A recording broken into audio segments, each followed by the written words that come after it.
Right, good morning. While people are still filtering in, let's start with a little story. Okay, this is, I'm guessing, an artist's impression rather than a photograph, because in a photo it would be a little impractical, of the Curiosity lander on the way to Mars back in 2012. And in flight, NASA found a bug in the lander software. Unfortunately, it being written in C, you can do all sorts of crazy stuff in C. And one thing you do in C is pass arrays round, but C doesn't have any means of checking whether these arrays are the right size. So what had happened is they were passing round a small array to a function expecting a big array. And the function expecting the big array would see a few meaningful values and then a whole bunch of junk. So they asked us if we could write them extra query for our analysis set tools and find similar problems. And we did. I think we found about a dozen or so. I can't remember the exact numbers. And Curiosity landed safely. Now, of course, we have no way of knowing whether we would have crashed if we hadn't found any of these things, but we do know it landed safely, so we're going to assume it made a difference. Okay, so it looks like everyone's pretty much here. So what is code analysis? So code analysis is trying to find out things about your code without running it. There's all sorts of interesting things we can find out about the code. I mean, the simplest thing we can find out is like how big it is. But there's a lot more interesting things we can find out. And by interesting things, I mean often like, where's it going to crash, or where's it going to give us wrong values? But there are more subtle things as well, like, is this going to be expensive to maintain? You know, is the code complexity high, or is the structure poor? So you can kind of look at it as sort of automated code review of a sort. So what makes for good code analysis? Well, I think the first thing is it's flexible. As I said, the example I just gave, there was a new problem. NASA discovered a new problem that they weren't previously aware of, and they wanted to find other similar cases of that problem. So a flexible code analysis is quite important. The ability to say, there's a new class of bug we weren't aware of, or or sort of we've added a new framework and we need to understand how our code relates with that, interacts with that framework, or anything like that. The second thing is it's accurate, because basically it's theoretically possible to write an analysis that finds every bug in your program. And it does so very simply by saying every character in your program is a bug. This is unhelpful. So what we need is to keep the false positive rate low. And you might think, like 20, 50% false positive rate would be fine. But in practice, people are very intolerant of false positives. Now, let me a little weird example. Now, imagine you have a watch that's wrong 50% of the time. You probably wouldn't bother, really, would you? Now, suppose you've got a watch that's right 90% of the time. To be honest, probably wouldn't bother either.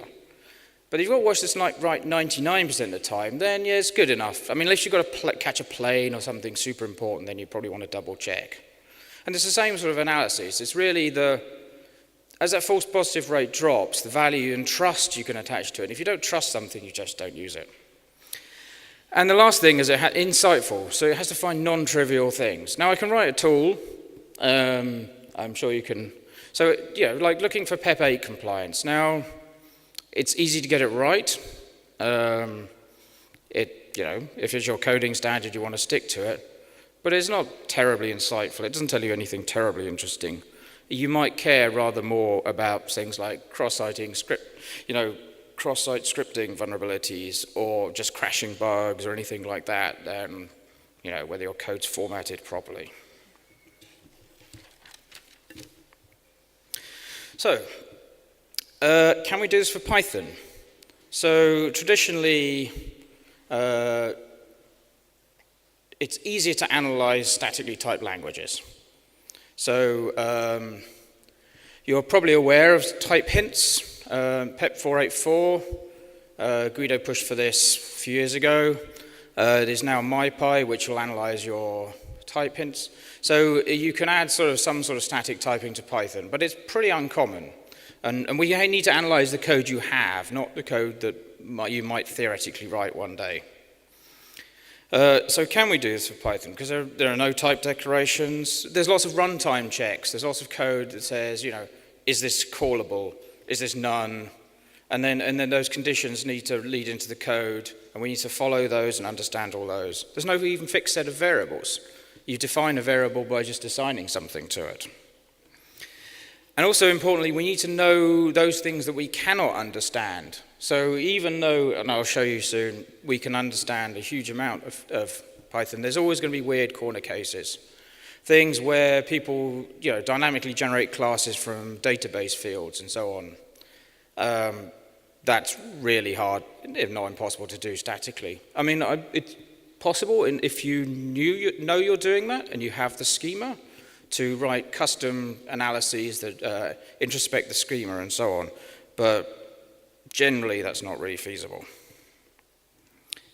And the key thing here is that we can do this without any need to annotate the code. We're just going to analyze your code as you've written it. So, as I said earlier, flexibility is a key thing. So what makes LGTM flexible? I've come to a Python conference and I'm sort of advertising another language, but it's very domain specific. As compared to the general purpose programming language, well, this is very much not a general purpose programming language. But a lot you use SQL. You don't use Python to query your database, you use SQL. And this is a custom query language. Queries can be simple and yet powerful. And the way we do that is that the query language itself is object-oriented and modular, which means we can write libraries that encapsulate much of our knowledge of Python semantics and data flow and all these other things, and enable you to write simple queries on top of that. Let's have an example. So those of you familiar with SQL, the structure of this should be pretty familiar. So as I said, we have an import Python at the top, which basically says import the libraries that we've written to analyze Python.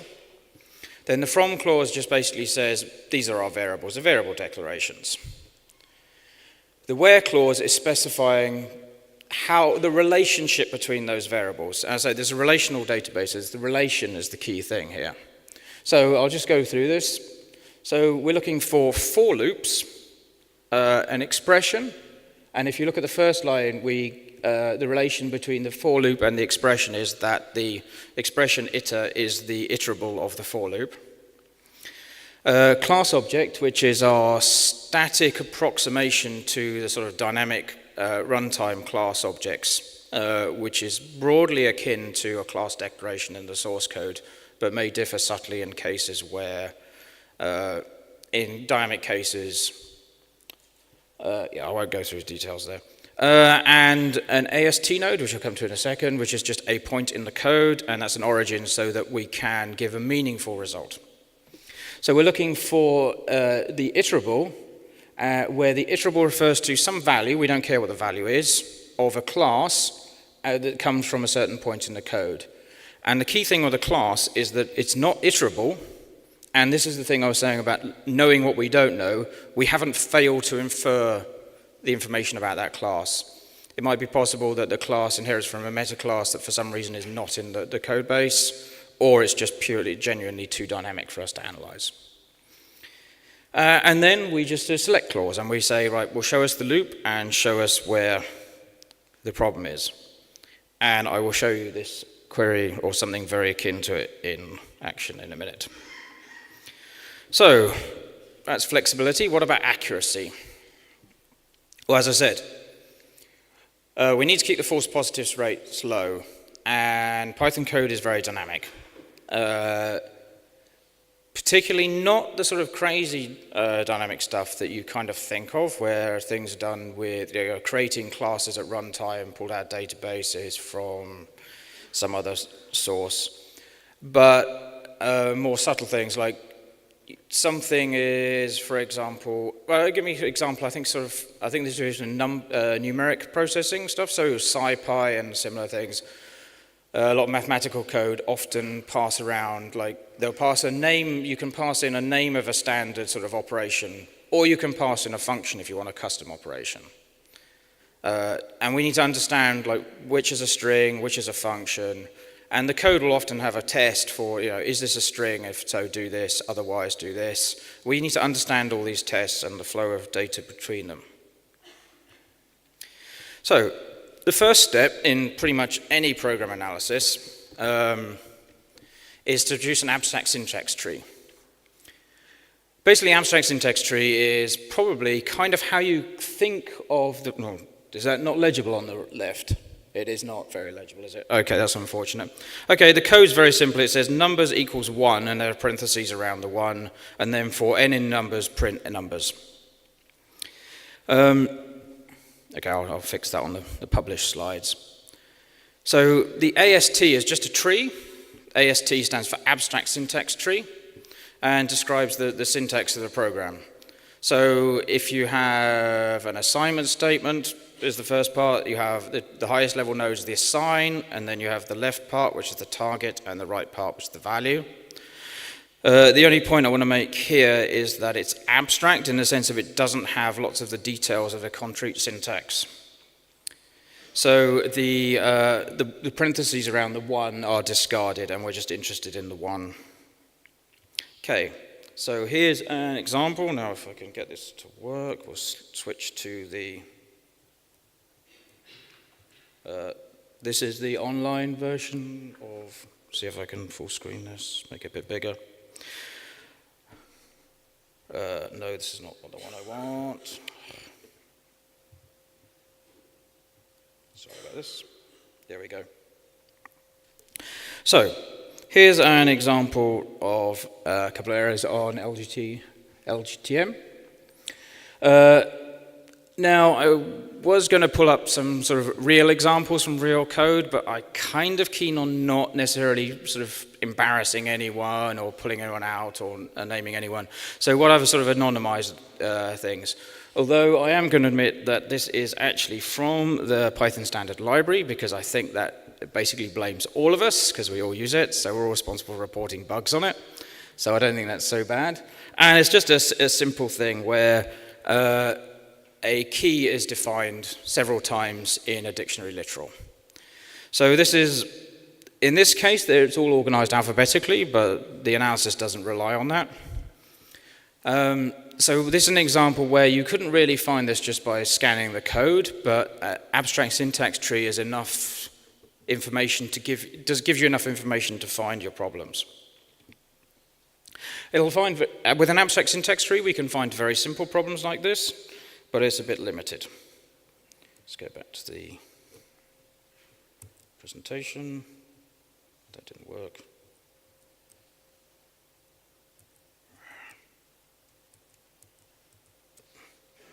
Right, why is it? Oh, this is a presentation. Okay, right.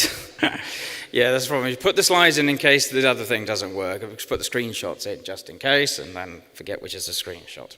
Okay, so the next stage is a control flow graph. Now, this is where the flow of the program matters. So it's not so much the sort of higher level structure, but actually how the program runs. So hopefully you can read the code on the left this time.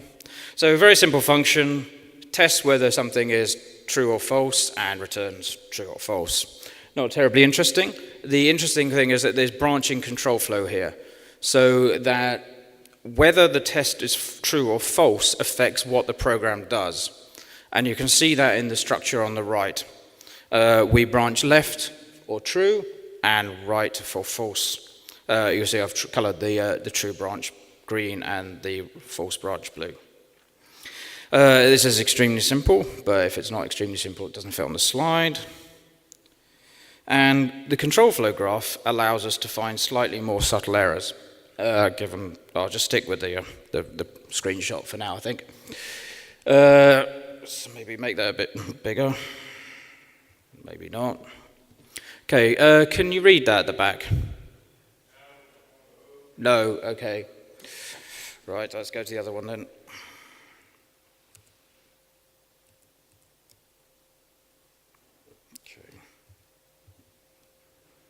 Is that any better? Okay.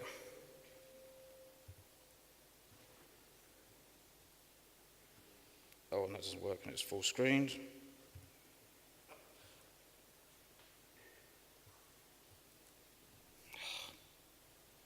Come on, Google, do what you're supposed to do. It's supposed to change tab when you do Control N. Control 4. Nope. Okay, yes, this is the one. Okay, so I'll explain this for the slides will all be online straight after the talk. Here we have a case where someone's obviously trying to check whether something is positive. And the syntax tree was fine because there's a try except to see whether it's an integer and there's a test to see whether it's negative. However, they're in the wrong order. The actual code at the bottom is unreachable because you've already returned the value before you try and test for it.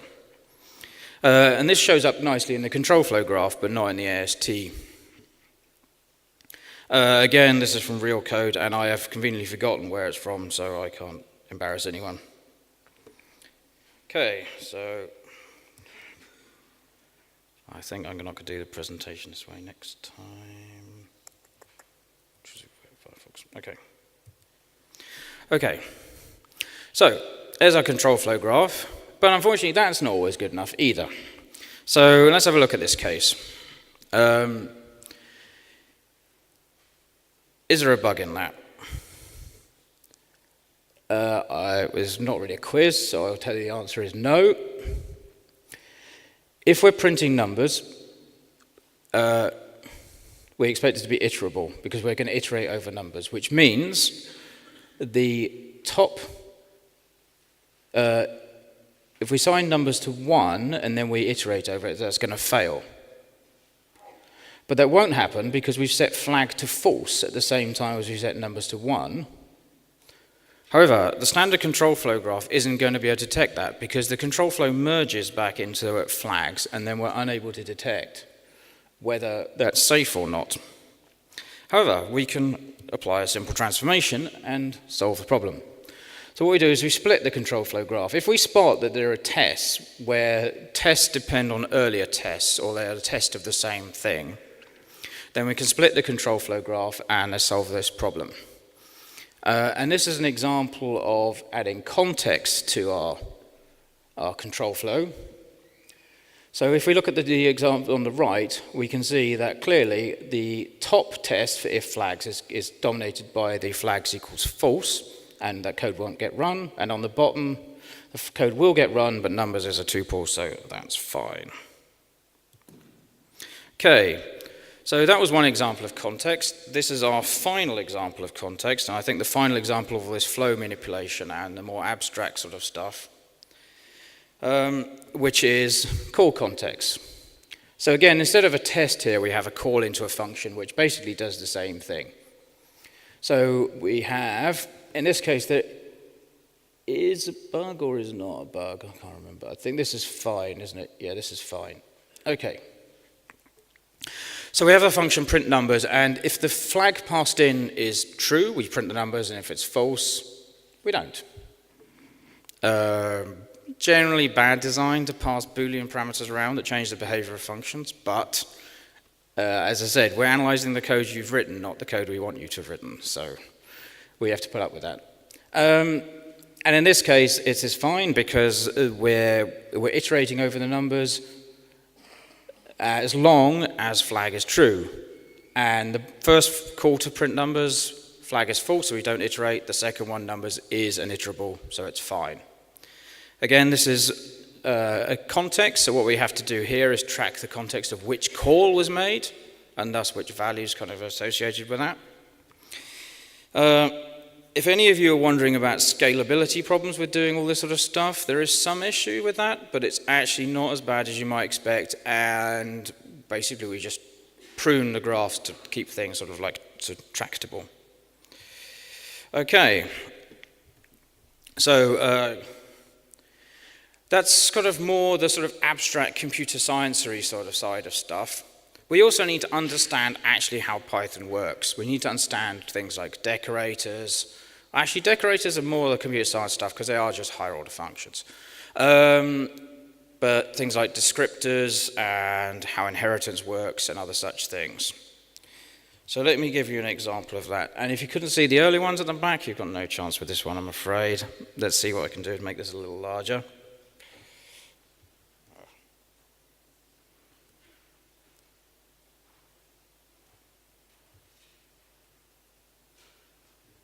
Okay.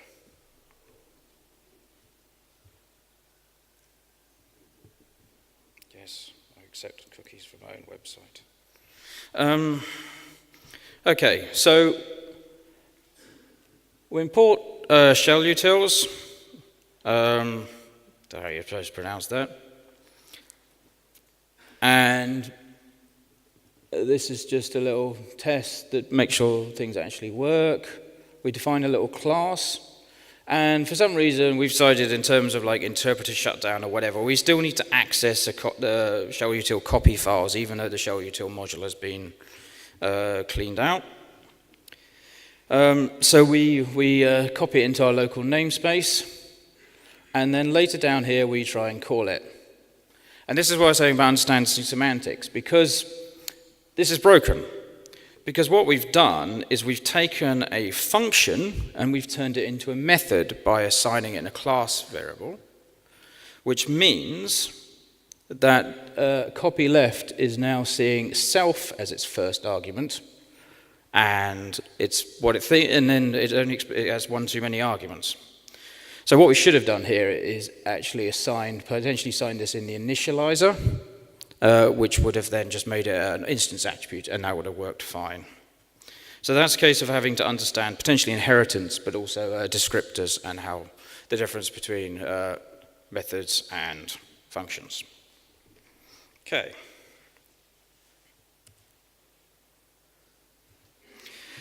And there's more. I could tell you about. I could talk about this for days, but I expect you probably have other things to do, and I expect I do as well. So that's it. So what I would like to encourage you to do is go and have a look on lgtrtm.com, choose your favorite open source project, and go and have a look at it. So I've just grabbed Django here arbitrarily, and I think this is a somewhat out-of-date picture. The front page just shows a graph of the alerts we've found versus the lines of code. And you can click on various buttons, the alerts, which will show you what sort of alerts we've found, the list of contributors, and various other bits and pieces. One second. Okay. We also do pull request integration. So by the way, the Mark Shannon / don't use this code is the repo in which I'd put all these examples in. So you just want to have a play with that. On the right-hand side is a button marked integrations, where you can integrate pull request integrations, or of course you might actually want to check that it all works fine for your stuff first. You can write your own queries. So this is the query console. This is a screen image of the query console. I can pull up the query console. I don't think we have time. This is just the example I showed you earlier. You can see the run bottom in the right-hand corner. You could quite simply, you can edit this code. So an example of a change you might want to make is change the for loop to a call. And then instead of checking that the class is not iterable, check to see whether the class is callable. That would be a simple change, and that would find you some other interesting stuff. So, in summary,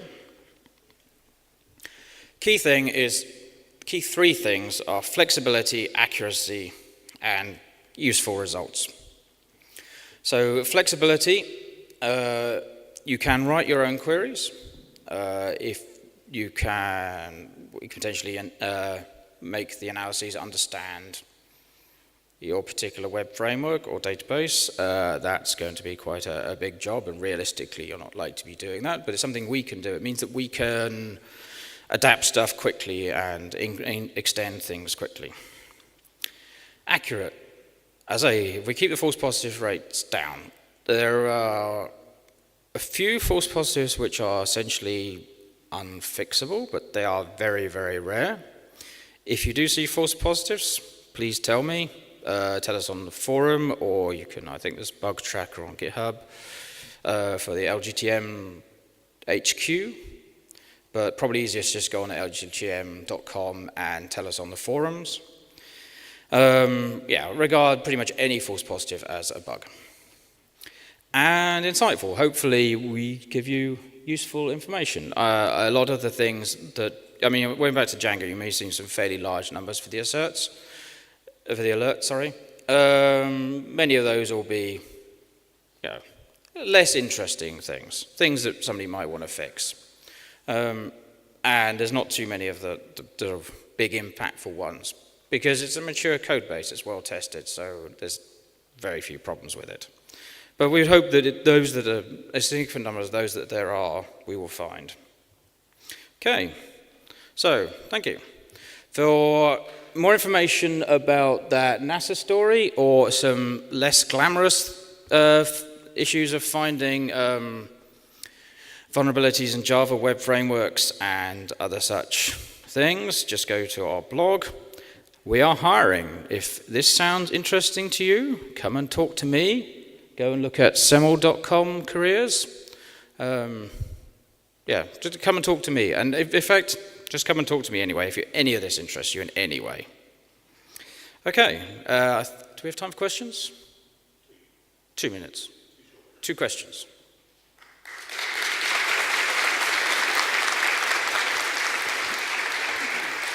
Is LGTM available for on-prem installation? I don't do sales. So the answer is yes. Obviously, we wouldn't make any money otherwise, but don't talk to me. Come and talk to me and I'll get you in contact with someone. But our focus really is on open source and the larger businesses at the moment. We'd hope to open this up to smaller businesses at some point in the future, but I cannot give you any dates on that.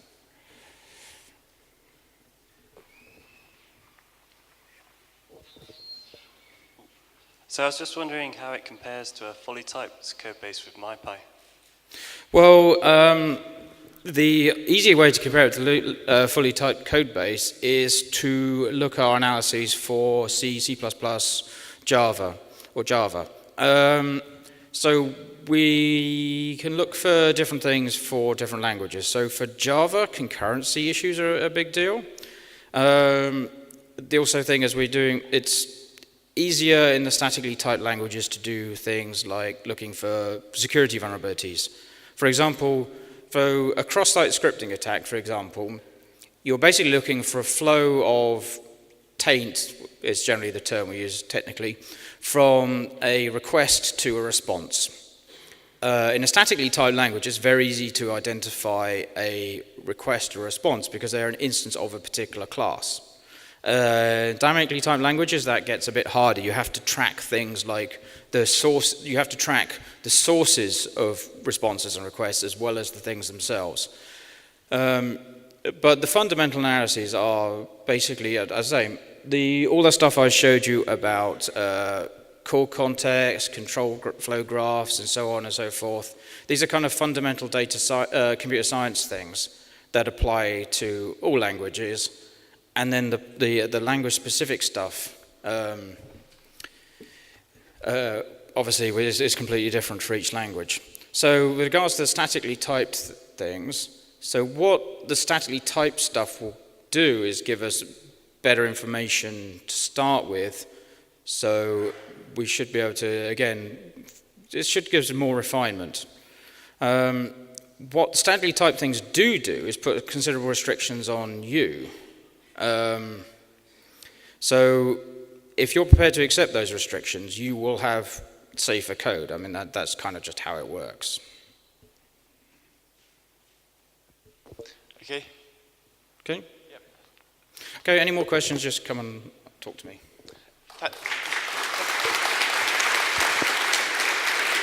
Okay.